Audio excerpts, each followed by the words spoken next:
કચ્છથી મળી રહ્યા છે, જ્યાં સતત બીજા દિવસે ભૂકંપનો આંચકાનો અનુભવ થયો છે।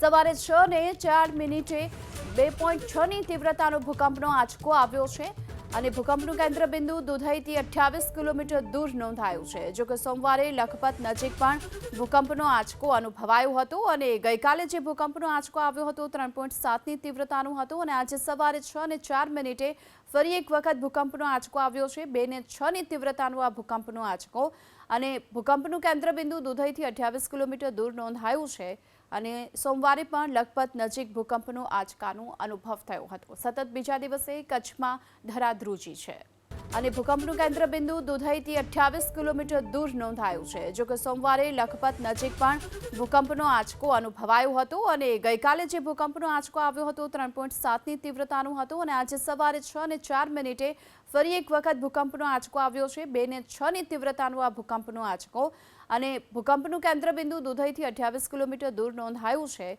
અને સોમવારે પણ લખપત નજીક ભૂકંપનો આંચકાનો અનુભવ થયો હતો। સતત બીજા દિવસે કચ્છમાં ધરાધ્રુજી છે।